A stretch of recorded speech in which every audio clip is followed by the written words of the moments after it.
Regresamos, amigos, al programa El Nuevo Diario en la Tarde. En este momento vamos a conversar con la doctora Alexandra Iches, quien es médico psiquiatra de la República Dominicana.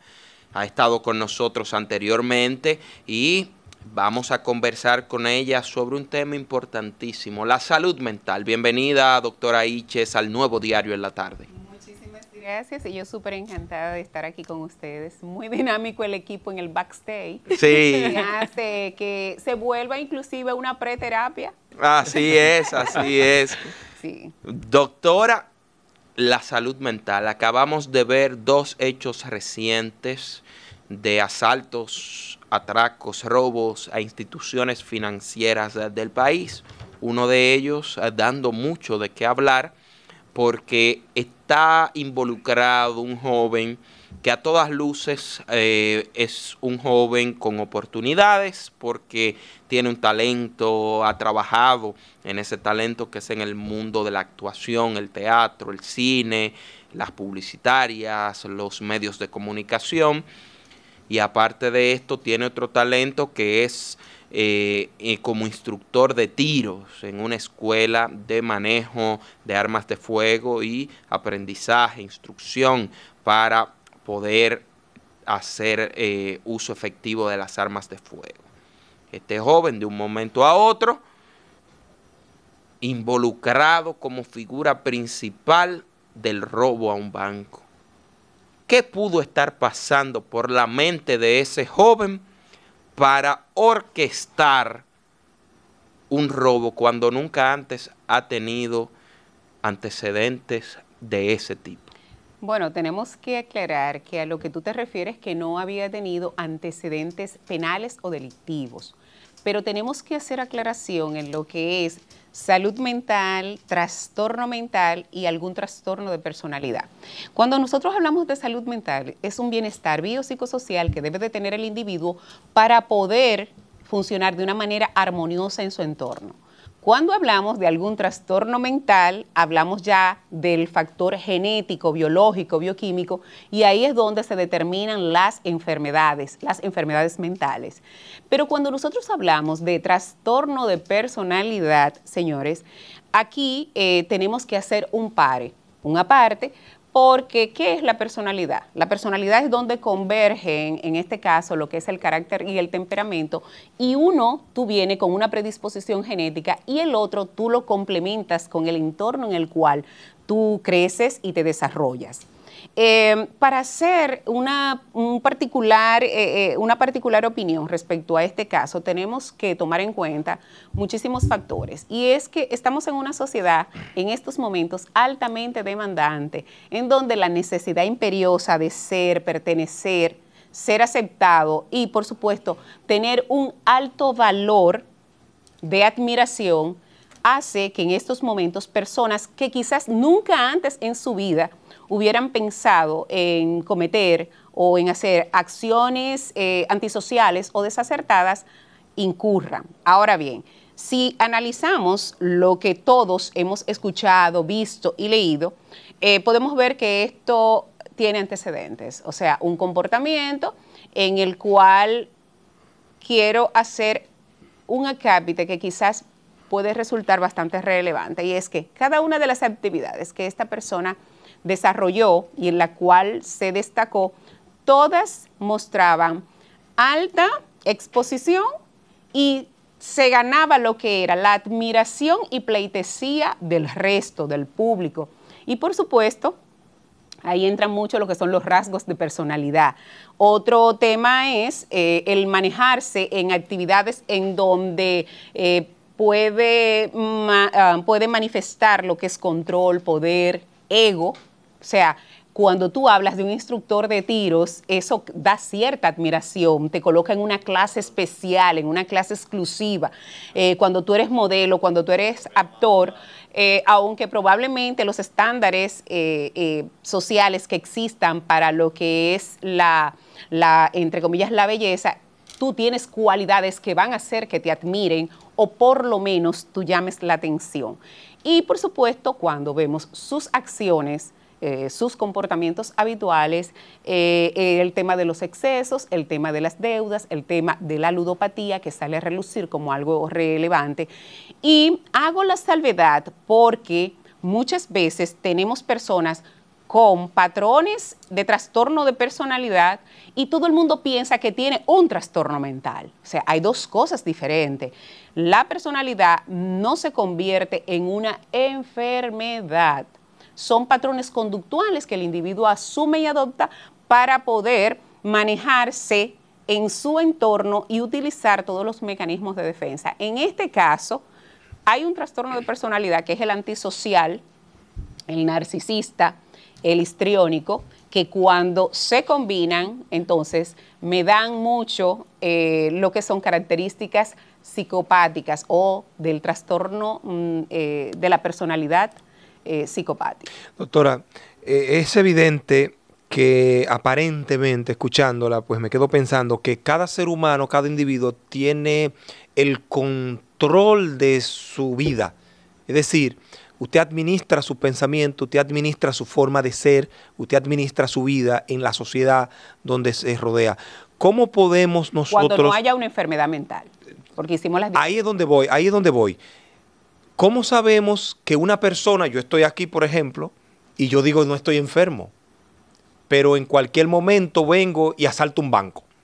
O sea, ¿qué ocurre en un individuo que todo el mundo ve que está bien, que su entorno está bien y de repente, pero mira, fulano hizo tal cosa? Bueno, lo que pasa es que tú te estás guiando por lo que puede percibir. ¿Quién te dijo a ti que alguien que está planificando el asalto de un banco va a estar aquí tranquilo? Eso es algo que necesita planificación, estrategia, que necesita detalles y sobre todo un cálculo y un objetivo. O sea, tú vas por algo, tú no son gente que están clara de lo que van a hacer. No es una acción inmotivada, o sea, tú vas por algo, que en este caso cada quien le dé su significancia.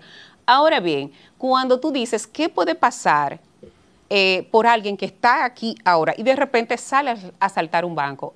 Eso dura semanas tú haciendo una planificación porque tú tienes que hacer un estudio del entorno, de los cambios, de la seguridad, de cuántos empleados, de cómo están los llavines, de dónde están las cámaras. ¿Eso es parte de la intimidad mental de un individuo? Eso es parte de la planificación de los actos delictivos y de los actos antisociales. Quisiera decir, doctora, que para cometer un acto con ese nivel de planificación, por lo menos desde mi percepción, no es una persona que esté mal de la mente. Que esté mal. Es que ahí sacaste una arista bastante interesante.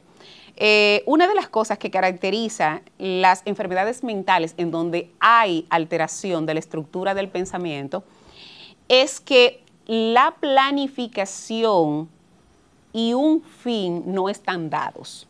Ejemplo, si habláramos de un paciente, de una persona que tiene una enfermedad mental y tiene un delirio de que él es dueño del banco, él va a entrar y va a decir, sin más nada, así, denme todo ese dinero, que todo ese dinero es mío. Y todo el mundo, pero ven acá, lo van a detener. ¿Me entiendes? O sea, si tú tienes un delirio de que, vamos a imaginarnos, de que tú eres un actor y tú vas a ir a asaltar un banco, hay algunos movimientos que no se dan. ¿Por qué? Porque tú necesitas convencer a todo un entorno, cosa que no lo hace el enfermo mental. El enfermo mental, a menos que no sea en este caso una locura compartida o una locura doble, como le decimos, tú no logras, el paciente con una enfermedad mental no logra convencer al que está al lado de la realidad que él piensa que está viviendo. No sé si me comprendes. Incluso ahí es que entran las contradicciones del entorno del paciente enfermo. Tema de esquizofrenia. Con los demás, exacto. Un ejemplo, un tema de esquizofrenia donde el paciente tiene alucinaciones, delirio. Y yo te puedo decir, mira, esto en vez de rojo es azul. Y tú vas a decir, no, doctora, es azul. No, te estoy diciendo que es rojo. Y vamos a entrar en esa disyuntiva y no nos vamos a poner de acuerdo. Al final, yo me voy a quedar con mi percepción de que es azul o que es rojo, igual que tú. Pero Cuando hablamos de un trastorno de personalidad, utilizamos mucho la manipulación y la persuasión para los que están a nuestro alrededor puedan acceder a hacer lo que nosotros queremos. Y ahí es que viene el tema de la sugestión, ya sea por lo que yo te explique que podamos conseguir, ya sea por los beneficios que yo te ofrezca, ya sea por las garantías que yo te dé. Sin embargo, algo que en detalle podemos también observar en este caso particular es que fíjense, y eso inclusive hasta las autoridades, porque obvio ellos tienen personal que maneja mucho todo lo que son las actividades y los actos delictivos, fíjense que había también una intencionalidad de yo ser el diferente, de yo ser quien sea quien más luzca. Todos los asaltantes tenían pasamontañas y él era la única persona que tenía una barba tipo disfraz. ¿Qué quiere decir eso? En este caso, una forma de distinguirme, una forma también muy caricaturesca de yo hacer mofa o burlarme de precisamente lo que estoy haciendo, y eso te dice hasta el nivel de frialdad. Pero hay algo en particular. En estos momentos también hay una conducta que tiene por denominación los neópatas, o en este caso las personas que tienen muchas características de los tratos, en donde con tal de yo conseguir fama, hago cualquier cosa. Ahí es que entran algunas personas que cometen actos delictivos groseros para tener un impacto social y verse. Y todo esto se empezó a poner muy de moda desde hace un par de años para acá, cuando se filtró en los Estados Unidos la foto de un convicto, de una persona que estaba privada de libertad, y empezaron a admirarlo porque lo vieron muy, muy atractivo físicamente. Y cuando él cumplió su condena, las casas de moda, las grandes casas lo estaban esperando afuera, y él es hoy un modelo de pasarela con contratos súper mega millonarios. Entonces, una persona que tiene un estilo de vida que no puede sustentar, que no puede solventar, agarrándose probablemente de un sistema judicial y penitenciario que tenemos nuestras debilidades, dirá, no, hombre, yo asalto, me hago hiper mega famoso, todo el mundo puede ver cuáles son mis cualidades físicas, porque dicho sea de paso, yo no sé si ustedes han visto el despliegue de femeninas, en este caso, ofreciéndose, ay, pero ¿y para qué él hizo eso? Si yo le daba eso, que ese milloncito yo se lo daba, yo lo mudaba, yo lo asisto. Y eso es incluso un comportamiento que es la hibristofilia, que es cuando las mujeres... ¿La qué? ¿Repite esa palabra? Hibristofilia. Hibristofilia. Sí, que es cuando las femeninas empiezan a tener atracción sexual por delincuentes. Doctora. O sea, esto es complicado. Doctora, el hueso, perdón. Yo lo que...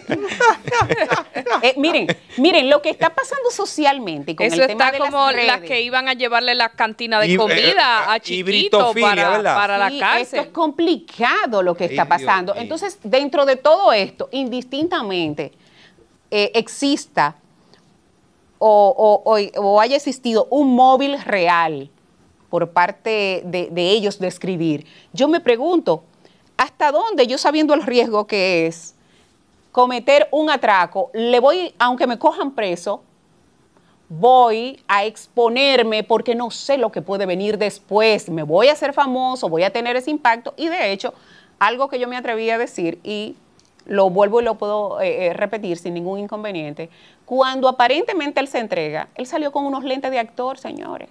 Doctora, ¿qué personalidad tiene este personaje? O sea, yo sé que hay que evaluar muchas cosas, hay que ver, hacer una serie de textos, pero por arribita, según lo que estamos viendo, todo lo que hemos visto, ¿cómo una persona tiene en su mente, o sea, crea la posibilidad de asaltar un banco en esta época?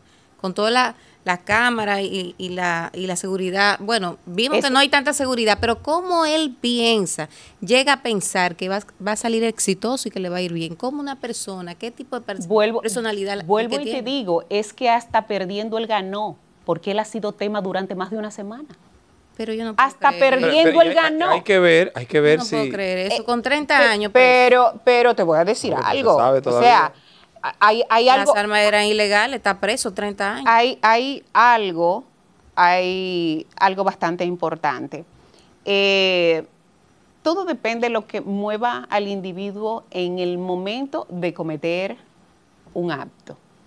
Y cuando nosotros hacemos un análisis franco, ejemplo, y aunque se le pueda acusar por el hecho de diferentes sanciones, desde atraco, asociación de malhechores, robo, porte y tenencia de arma ilegal, acuérdense que nosotros tenemos un tope de pena. Sí. Y al final, siempre con el tema del buen comportamiento, el tú manejarte de una manera adecuada y demás, siempre hay una reducción de la modalidad de la pena. Y cuando tú vienes a ver y encuentras a alguien que probablemente hace una buena gestión legislativa y de uso de las leyes, cuando tú vienes a ver en menos del tiempo que se tenía estipulado.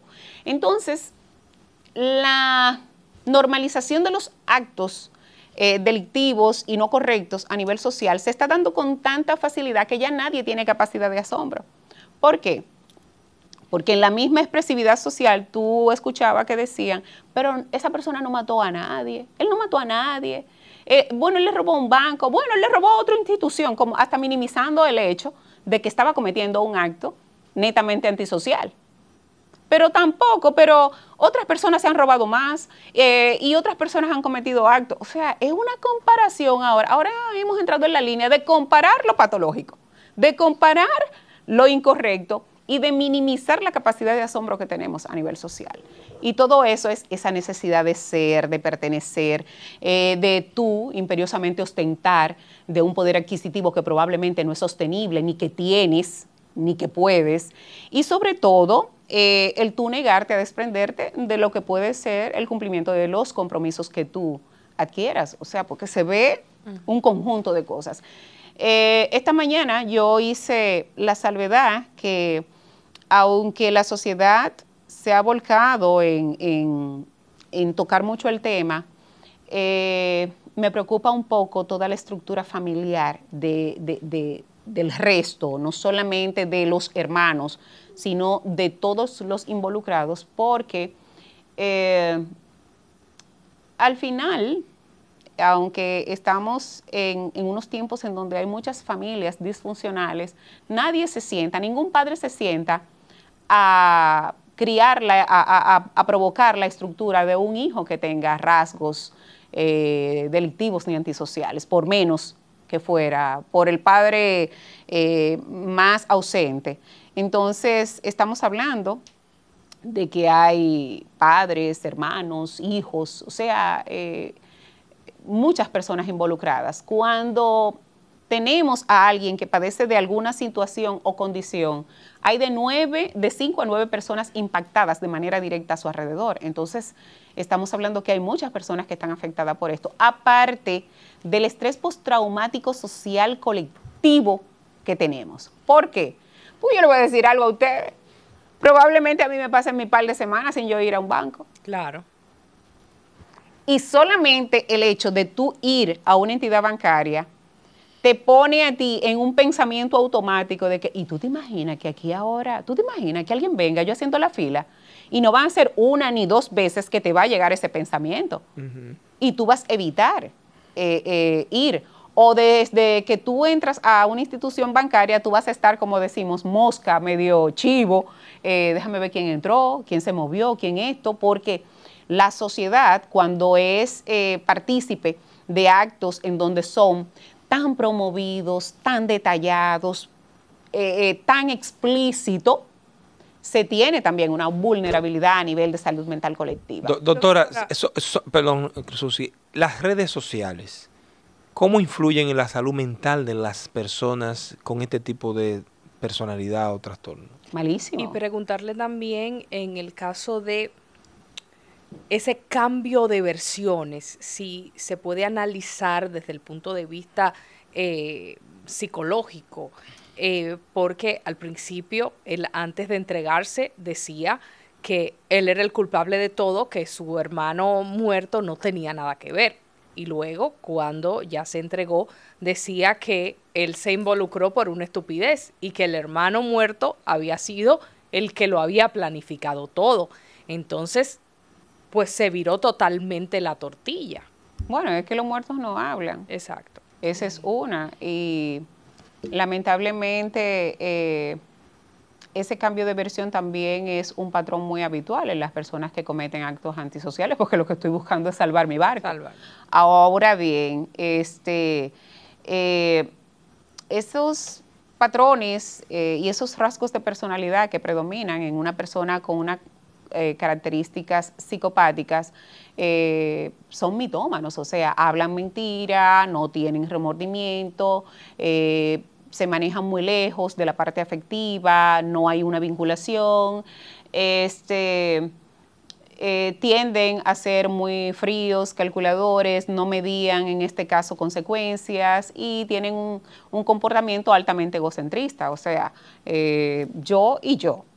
Ahora bien, cuando me preguntan respecto a la influencia de las redes sociales en todo lo que tiene que ver, en este caso, salud mental, las redes se han convertido en un arma de muchos filos, no de 2 filos, ni de doble, de muchos filos. ¿Por qué? Porque el uso inadecuado, la facilidad de acceso, de tenerlo, y sobre todo la facilidad de acceso de personas que pueden tener la habilidad de influir sobre otras, hace que el resultado sea altamente inesperado. A mí me asombra cómo de manera tipo flash, una noticia que puede ser catastrófica, morbosa o de este tipo, se riega, por decirlo así, y llega en segundos. Ahora bien, un contenido que sea informativo, un contenido que vaya a educar, un contenido que vaya a aportarte, ese no tiene predominio. ¿Por qué? Porque ahora mismo las personas están por meterse en la rueda de la inmediatez, de manejar el morbo, el detalle, y de hecho hay personas que netamente han convertido su vida a expensa de lo que son las redes sociales. Mucha gente que hace mucho daño, mucho bullying, total, maltratan. Y hay algo, ya hay comportamientos descritos a través de las redes sociales, el tema del ciberacoso, el ciberbullying, también ahí está lo que son los acosos a nivel sexual y laboral. ¿Por qué? Porque las redes sociales no tienen cara. Quizás tú le pones una foto de perfil a tu Instagram, a tu Twitter, a todo lo que tú entiendas, pero no todo el mundo lo hace. O cualquiera puede tomar una imagen de alguien en el mundo y ponerla ahí, y es donde incluso vemos que hay la fragilidad de que muchos niños en ocasiones son víctimas de algún tipo de acoso y de abuso porque es un adulto quien está detrás de esa foto supuestamente de un adolescente. Y hay un tema, doctora, que por ejemplo en el caso de los niños, si uno sufrió de bullying en nuestra edad en el colegio, el bullying, tú salías del colegio, se quedaba ahí en el colegio, no te perseguía a tu casa. Tú a los demás lugares que ibas eras libre. Claro. Mientras que ahora con las redes sociales, eso te persigue, no hay lugar donde tú puedas escaparte para los niños de ahora. Y aparte de eso. Pero las redes sociales no son para los niños. Pero de hecho, yo siempre me he cuestionado, ejemplo, hay un requisito a llenar cuando tú quieres llenar una red social que es tu edad. Yo siempre me pregunto cómo algunos padres dicen con tanta normalidad, bueno, el Instagram de mi hijo, ¿y cuántos años tiene tu hijo? 13. ¿Y qué edad entonces pusiste? Ah, no, él puso 19, porque no hay una corroboración de datos. Entonces, el mismo niño, aupado por lo que es la autorización del padre, y muchas veces a escondida, pues entonces abre una red social y se ve sobreexpuesto. Cuando tú hablas de este tema de lo del bullying, cabe resaltar que en los últimos 2 años la estadística en lo que son los suicidios en adolescentes y adultos jóvenes se ha en este caso triplicado. ¿Por qué? Porque precisamente al ser víctimas de acosos sexuales y de bullying a través de lo que es la tecnología, pues entonces hay una sobreexposición y no toleran lo que es la presión. O sea, el abuso, la burla, los comentarios. Y de hecho, hace una semana, una madre daba el testimonio en un periódico extranjero diciendo que lo de su hijo fue en horas. Y cuando ella describía, eso fue algo, él había tenido como una amiguita, una noviecita, y la chica dijo, me parece que fue, o alguien dijo que iba a publicar una foto que él le había enviado, aparentemente de alguna parte prohibida, y eso pasó una sola hora y él no aguantó el terror psicológico y mental que eso le produjo en el momento, y en horas el muchacho tomó la decisión de acabar con su vida. Entonces, ¿hasta dónde realmente nosotros estamos dándole un peso real a esto que está pasando con el tema de las redes sociales?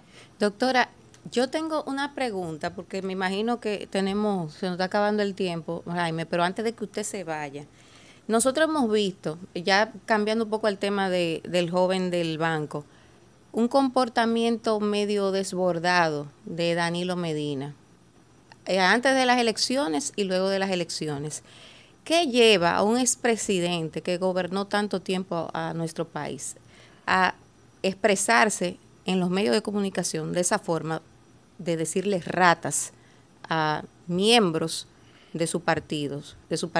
O sea que lo llevaron al poder, como tú dijiste, a Neudi, y comportarse de esa forma, y se ve irritado, se ve fuera de control. ¿Qué le pasa al presidente según su punto de vista? Mira, bueno, la pusieron onda.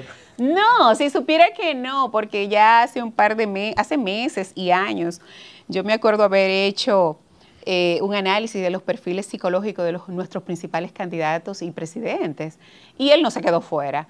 Y yo hablaba de la personalidad del expresidente, porque aquí todo el mundo es presidente, aunque no lo sea. Sí. Mira como tú dijiste, presidente, expresidente. Expresidente. Expresidente Danilo Medina. Y el expresidente Danilo Medina tiene unos rasgos de personalidad muy característicos. Él es una persona altamente, tiene muchos rasgos dominantes, narcisistas, y él es alguien pasivo-agresivo.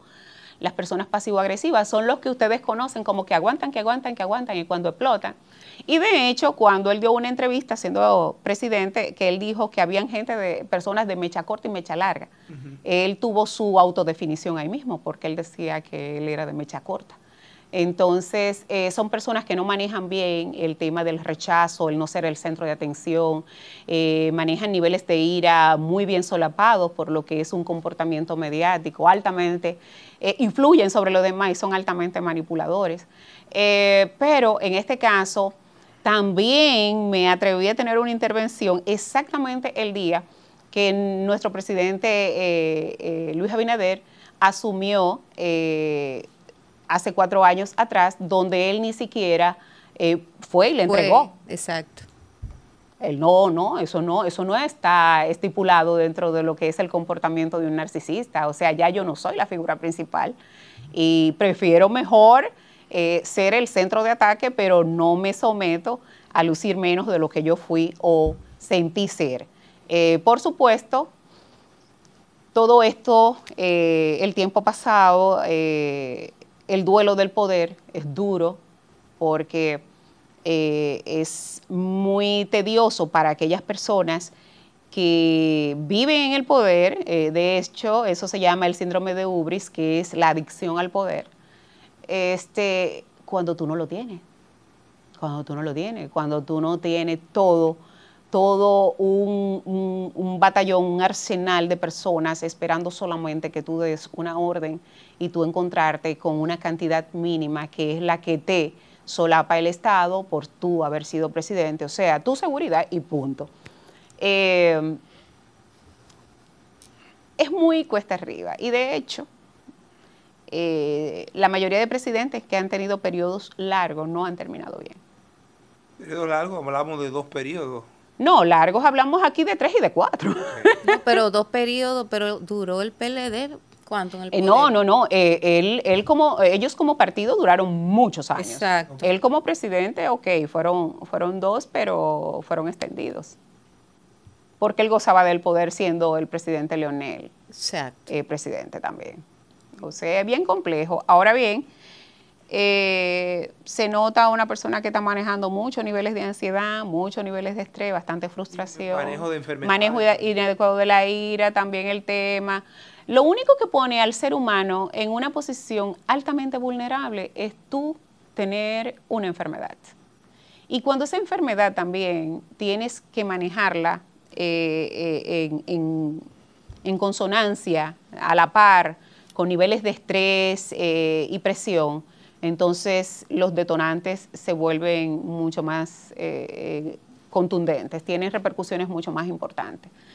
Pero las personas tienen que entender que la vida es por etapa y que cada etapa se vive y se tiene que dejar netamente ahí. Lamentablemente las cosas no son como empiezan, sino como terminan. Doctora, antes de irnos, me gustaría preguntarle, salió un estudio donde República Dominicana es el 5º país de Latinoamérica donde tiene más paz, salió en el día de hoy. ¿Cómo usted ve el estado psicológico mental del ciudadano dominicano a nivel general? ¿Cómo usted ve nuestra sociedad? Bueno, si habláramos del estado de la salud mental del dominicano, está mal.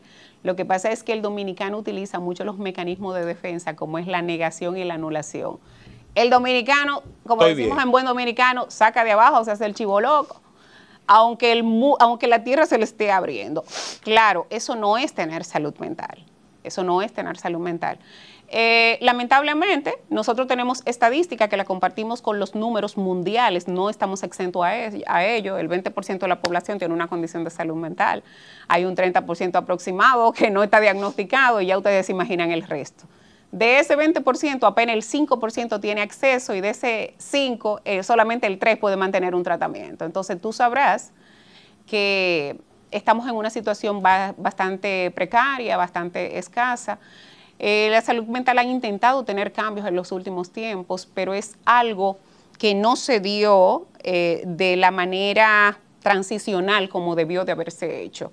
Y para nosotros tener resultados a nivel de salud se tienen que hacer proyectos de Estado y no de gobierno.